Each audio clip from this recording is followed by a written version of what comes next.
কষ্ট করে পরিশ্রম করে উপার্জনের সেই টাকা হাতিয়ে নিয়েছেন ক্রিমিনালরা, এবং সেই কারণেই সেই টাকা কিভাবে আপনি ফেরত পেতে পারেন। প্রথম কথা, এমন ভুল লোকে কেন করবে যেখানে টাকাটা চলে যাবে, এইটা বারবার না, যেটা হচ্ছে লোকে নিজেদের এত অসতর্ক থাকে যে যখন দেখবে আলোচনা করবে তখন লোকে না নিজেদের সবচেয়ে বেশি নিজেদের বুদ্ধিমান মনে করে, কিন্তু সেই বুদ্ধিমানরাই কিন্তু আবার গিয়ে ফাঁদে পড়ে, কারণ তারা হচ্ছে ওই সময় সিদ্ধান্ত নিতে পারে না যে কি করবে। এবং যত দেখবে শহুরের লোক, যত শিক্ষিত লোক, তারা হচ্ছে সবচেয়ে বেশি এই বিপদে পড়ে। এটা দেখবে ডিজিটাল অ্যারেস্টের ক্ষেত্রেও তাই হয়। কেন্দ্রীয় সরকার চালু করেছে 1930, তো সেই নাম্বারে যত দ্রুত সম্ভব যদি সত্যি কারো ফোন হ্যাক হয়ে যায়, টাকা চলে যায়, তাহলে সে দ্রুততার সঙ্গে সেখানে গিয়ে জানাবে।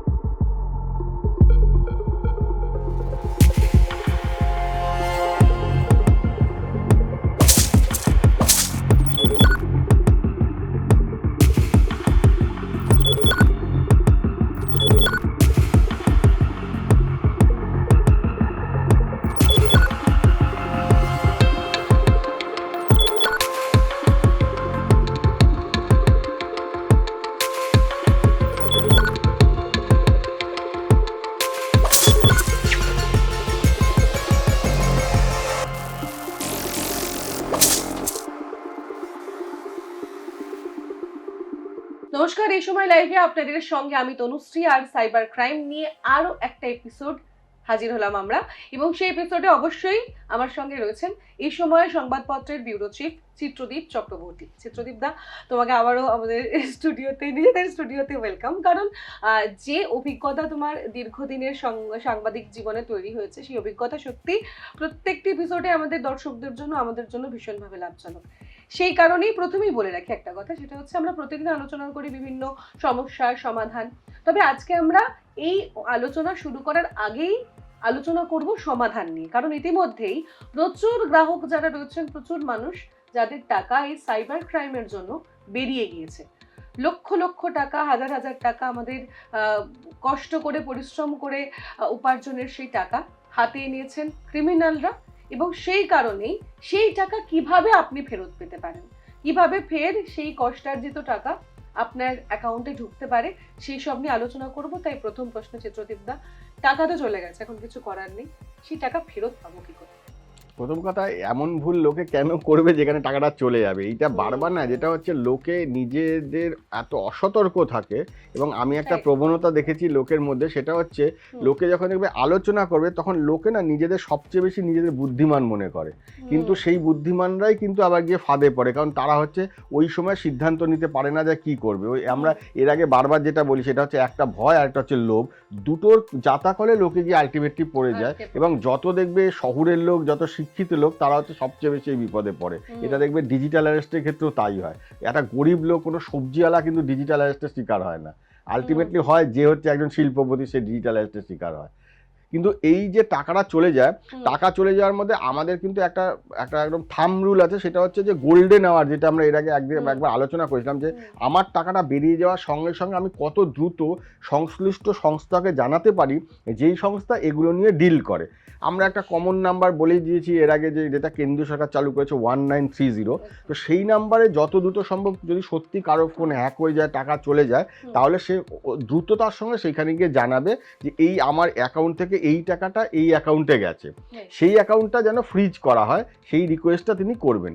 সেই রিকোয়েস্টটা করার পরে যেটা নিয়ম হচ্ছে, সেটা হচ্ছে তারপরে পুলিশকে 1930-তে সেটা জানানো হলো, সেখান থেকে একটা প্রিন্ট বার করে বা তারা একটা ডকেট নাম্বার দেবে, সেইটা নিয়ে লোকাল যে পিএস আছে সেইখানে গিয়ে জানানো, অথবা সাইবার ক্রাইম তো আমাদের বিভিন্ন ডেস্ক আছে, সেখানে জানানো। এখন সব থানাতেই হয়ে গেছে, সরকার নতুনভাবে চালু করেছে রাজ্য সরকার। সেখান থেকে ওইটাকে এফআইআর হিসেবে ধরে নিয়ে তারপর পুলিশকে দিয়ে কোর্টের কাছে আবেদন জানানো যে আমার টাকাটা ওই অ্যাকাউন্টে গেছে, সেই টাকাটার থেকে আমার টাকাটা যেন ফেরত দেওয়া হয়। কোর্ট তখন একটা অর্ডার দেয় আইনজীবীর মাধ্যমে পুলিশকে, যে হ্যাঁ আপনারা ব্যাংকের কাছে এটা চিঠি লিখুন, লিখে ওনার এই যে টাকাটা সেটা ফেরত পাওয়ার ব্যবস্থা করুন, তখন এই টাকাটা ফেরত পাওয়া যায়। এইটা এতদিন ধরে এই সিস্টেমটা চলে আসছিল। এতেও কিন্তু 2-3টে সমস্যা আছে, এবং সেই 2-3টে সমস্যা কিন্তু মেজর। 1 নম্বর হচ্ছে, অধিকাংশ ক্ষেত্রে দেখা যায় পুলিশ কি করে একটা মানে একটা গাফিলতি দেখা যায় পুলিশের দিক থেকে। আচ্ছা। গাফিলতিটা কি, সেটা হচ্ছে এই যে টোটাল প্রসেসটা পুলিশ যেটা চায় সেটা হচ্ছে আমাদের তো পুলিশের এই যে টাকা চাওয়া বা লোককে হ্যারাস করা এটা তো নতুন কিছু নয়, এটা আলোচনা করতে গেলে এটা যুগ যুগ ধরে চলে আসছে, যে জামানায় আসুক না কেন। তো সেইটা পুলিশ যেটা করে সেটা হচ্ছে পুলিশের ধরো সেটা হচ্ছে পুলিশের নিজস্ব কিছু লয়ার থাকে, অ্যাডভোকেট থাকে, তাদের দিয়ে না করালে অনেক সময় পুলিশ এটা অসহযোগিতা করে। আমি আমার নিজের 2-3টে কেসের ক্ষেত্রে দেখেছি, তারা একটা হিউজ টাকা চায় কিন্তু সেটা যদি কেউ দিতে না থাকে, যে আমি কম টাকাতে কোনো একটা অ্যাডভোকেটকে দিয়ে করাবো, তাহলে হচ্ছে পুলিশের তখন হচ্ছে গোসা হয়ে যায় এবং তারা দেখে ওইখান থেকে টাকা কোয়াটা পাওয়া যাবে না, তারা সহযোগিতা করতে চায় না। কিন্তু প্রসেসটা হচ্ছে যে এই যে যখন ব্যাংক বলল গিয়ে যে যখন কোর্ট বললো, তখন পুলিশ অফিসার দ্রুততার সঙ্গে সেই অর্ডারটা ব্যাংকে জানানো, ব্যাংক টাকাটা দেয়।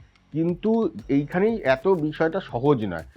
বেশ কিছুদিন মানে আমি বলছি এটা ধরো 1 মাস আগে একটা ঘটনা ঘটেছে, সেটা হচ্ছে এক ব্যক্তি এরকম ফোন, তাই তিনি সমস্ত নিয়ম ঠিকঠাক পালন করেছিলেন, মানে 1930-তে কমপ্লেন করলেন, তিনি ওখান থেকে টাকাটা ব্লক করালেন, করিয়ে কোর্টকে জানালেন, নির্দিষ্ট সময় কোর্ট অর্ডার দিল।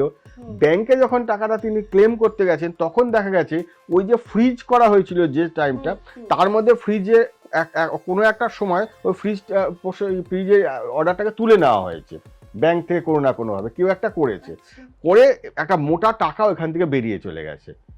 আচ্ছা, মানে সিস্টেম যেটা ফ্রিজ করার কথা ছিল সেটা ফ্রিজ মানে টাইমটুকু ফ্রিজ ছিল। হ্যাঁ, টাইমটা মানে এইটা একটা সময় থাকে, যে যেমন হচ্ছে যে আমি ফোন করে ফ্রিজ করলাম টাকা, কোর্ট অর্ডার দিল, পুলিশ গিয়ে সেখানে বলে, এটা একটা সময় লাগে, এটা কারোর ক্ষেত্রে 7 দিন হয়, কারোর ক্ষেত্রে 1 মাসও লাগে। ওই ভদ্রলোকের এটা 15 থেকে 20 দিন লেগেছিল গোটা প্রক্রিয়াটা করতে। এবার তার মধ্যে দেখা গেছে যে ওইটা হয়তো যে লক টাকাটা আনলক হয়ে গেছে হঠাৎ করে, সেই আনলক হওয়া টাকা থেকে একটা মোটা অঙ্কের টাকা ওখান থেকে বেরিয়ে চলে গেছে ফলে ওই সময়ের মধ্যে। ফলে সেই ভদ্রলোক যখন ক্লেম করেছেন, তিনি আর টাকাটা পাননি। উনি এবার আবার আদালতের কাছে দ্বারস্থ হয়েছেন যে যেটাকে ফ্রিজ করা হয়েছে, এবং যেহেতু ফ্রিজ করার ক্ষেত্রে 193-তে ফোন করার পর ব্যাংকে জানার পর যে ফ্রিজ হয়, ওর তো সমস্ত ডকুমেন্ট বা যেটা ডকেট নাম্বার সেটা তো আসে, ফলে এইটা তো এভিডেন্স আছে এবং ডকুমেন্ট আছে যে ওটা লক করা হয়েছিল। কিন্তু হঠাৎ করে ব্যাংকের কোনো ক্ষেত্রে, ওই জন্য ব্যাংক তো এই ধরনের সাইবার ক্রাইমের ক্ষেত্রে না ব্যাংক খুব জড়িত থাকে। যে সময়টুকু থেকে ওই ফ্রিজটা মানে আনলকটা হলো, তার মানে তো নিশ্চয়ই ভেতরেরই কেউই জড়িত রয়েছে, না হলে এটা কি করে সম্ভব হলো? হ্যাঁ, ভেতরে সেটা নিয়ে অলরেডি তদন্ত চলছে। তদন্ত ব্যাংকের লোকেরা না থাকলে তো এটা সম্ভব হয় না। তার কারণ হচ্ছে ব্যাংকের লোকেরাই তো নিশ্চয়ই কোনোভাবে ওই সময়টা তুলে নিয়েছিল এবং তাদের সঙ্গে কোনো তাদের নেক্সাস ছিল কোনো একটা সাইবার ক্রিমিনাল অথবা কোনো দুষ্কৃতী দলের সঙ্গে, যারা টাকাটা ওখান থেকে বার করে নিয়েছে। এবং এখনকার দিনে কি হয়, এই টাকাগুলো বার করে না এই ক্রিমিনালরা কোনো, আগে যেমন একটা ওয়ালেটে নিয়ে যেত, কিন্তু তখন পুলিশ এই চেনটা ধরতে পারতো না যে এই টাকাটা কোথায় গেছে। এখন পুলিশের টেকনোলজি অনেক উন্নত হয়ে গেছে, পুলিশের চেনটা ধরতে পারে যে কোথা দিয়ে গেছে। ফলে তারা কি করে, তারা ওইটা থেকে কোনো একটা গিফট কার্ড কিনে নেয় অথবা অনলাইন শপিং করে নেয়, এবং গিফট কার্ড এগুলো কি করে, তারা একটা নতুন টেকনিকের মাধ্যমে আমাদের যে টেলিগ্রাম চ্যানেল আছে, সেই টেলিগ্রাম চ্যানেলে অনেকগুলো তারা গ্রুপ তৈরি করে রাখে, সেই টেলিগ্রাম চ্যানেলে ওই গিফট কার্ডগুলোকে বিক্রি করে। হয়তো দেখা গেল যে একটা 2000 টাকা দামের একটা গিফট কার্ড, সে ওইখানে 1000 টাকায় সে ওইখানে দিচ্ছে যে আমি গিফট কার্ড বিক্রি করতে চাই। যে হয়তো আমেরিকা বসে আছে, সে দেখলো আমি ওইখানে ওই টেলিগ্রাম অ্যাপের মাধ্যমে আমি এটা কিনতে পারছি, সে ওখান থেকে ওটা কিনে নিয়ে সে ওইখানে ইউজ করলো। এবার যখন পুলিশ তদন্ত করতে করতে ওটার হদিশ পেলো যে 2000 টাকা ওইখানে গিফট কার্ড বিক্রি হয়েছে, দেখা গেল সেই সিটিজেন তো তিনি তো ইউএসএ সিটিজেন, তো ফলে তাকে তার কাছে পৌঁছতে পারছে না। এইভাবে টাকাগুলো ভাগ হয়ে যায়। হয়তো দেখা গেলো যেই লোকটা ধরা হয়েছে সেই লোকটাই শুধু ধরা পড়লো, কিন্তু টাকাটা আর খোঁজ পাওয়া গেল না। এইরকম ব্যাংকের কিন্তু এখন নানা রকম, এই যে ব্যাংকের যে কর্মীদের মধ্যে এই যে অসৎ কর্মীর সংখ্যা যেহেতু অনেক বেড়ে গেছে এবং এই ধরনের কাজ হচ্ছে, মানে কেউ তো আর লোভকে সম্বরণ করতে পারছেন না, মানে ভয় লোভ দুটোকেই সম্বরণ করতে পারছেন, ভয়টা তাদের নেই, আসে লোভটাই বেশি হচ্ছে। তিনি কিন্তু ওইটা এই ফাঁদে পাদে এই কাজটা করছেন। ফলে আমরা যেমন আগে যেটা ভাবতাম যে একদম হচ্ছে যে ওই টাকাটা ওখানে হয়েছে, মানে আটকে দেওয়া হচ্ছে, সেই টাকাটা পাওয়া যাবে, এইরকম নাও হতে পারে। ফলে কি হয়, একটু দ্রুততার সঙ্গে আমার নিজেদের কাজগুলো করতে হবে। মানে আমি শুধুমাত্র ফোন করলাম, কোর্ট কবে করলে, এইগুলো যে তাগাদা দেওয়ার যে পদ্ধতিটা, সেটাকেও এগিয়ে নিতে হবে। নাহলে একবার যদি কেউ বুঝে যায় যে এই টাকাটার জন্য তদবির শুরু করেছেন বা টাকাটা বেরিয়ে যেতে পারে, তারা ওখান থেকে বার করে নিতে পারে। এবার এই তদন্ত, এখন এটা নিয়ে তদন্ত চলছে, ব্যাংকের যে ভূমিকা সেটা নিয়ে তদন্ত চলছে, কিন্তু আমাদের এখানে তদন্ত প্রক্রিয়াটা এত লেনদেন এত দীর্ঘমেয়াদী হয় যে দেখা গেল যখন তিনি আলটিমেটলি খোঁজ পাওয়া গেল যে এই লোকটি সত্যি যুক্ত বা এইভাবে হয়েছে, তখন তো টাকাটার কোনো হদিশ পাওয়া গেল না, ফলে যা আসল উদ্দেশ্য সেই উদ্দেশ্যটা সফল হলো না। এইরকম ভাবে কিন্তু হচ্ছে, ফলে 100% নিশ্চিত যেটা আমরা বলছিলাম 100% নিশ্চিত নাও হতে পারে, কেউ পেতে পারে, কারণ একদিকে পুলিশের গাফিলতি একটা থাকেই, আর একটা হচ্ছে এই ধরনের ব্যাংকের যে অসৎ কর্মীদের যে এই ধরনের কার্যকলাপ, ফলে তার মাঝখানে সাধারণ মানুষ একদিকে তিনি ঠকছেন, যিনি মানে ভুক্তভোগী তিনি তো ঠকছেন, পুলিশের থেকে অসহযোগিতা পাচ্ছেন, প্লাস হচ্ছে ব্যাংকে গিয়ে তাকে ওইভাবে আবার নতুন করে ঠকতে হচ্ছে। ফলে সব মিলে লোকে কিন্তু যদি সতর্ক না হয় এইসব ক্ষেত্রে, যে ব্যাপারগুলো যদি খুব ক্যাজুয়াল নিয়ে নেয় যে না ঠিক আছে আমি সব জানি, আমার কোনো প্রবলেম নেই, যেটা আমাদের শহরের লোকদের একটা সমস্যা আছে, যে ফলে এইটা কিন্তু শহরের লোকরা ওই জন্য সবচেয়ে বেশি ঠকে। এবং এইটা কিন্তু বন্ধ করার রাস্তা হচ্ছে একমাত্র হচ্ছে সচেতনতা এবং দ্রুততা দেখানো, যে আমি কত দ্রুত আমার কমপ্লেনটাকে লজ করতে পারলাম এবং প্রক্রিয়াটাকে চালু করে দিতে পারলাম। একেবারে, অর্থাৎ আমরা সকলেই তো একে অপরের সঙ্গে যুক্ত, সেটাই চিত্রজিৎদা বারবার বলার চেষ্টা করছেন যে আমরা যখন সেই সমস্যার মধ্যে পড়ছি, আমরা যত দ্রুত প্রশাসনকে জানাতে পারবো ততটা আমাদের লাভ। তার পাশাপাশি যত দ্রুত প্রশাসনও এই গোটা বিষয়টি এসকালেট করে শেষ পর্যন্ত পৌঁছতে পারবেন, ততটাই গ্রাহক বা যে ভুক্তভোগী তার লাভ।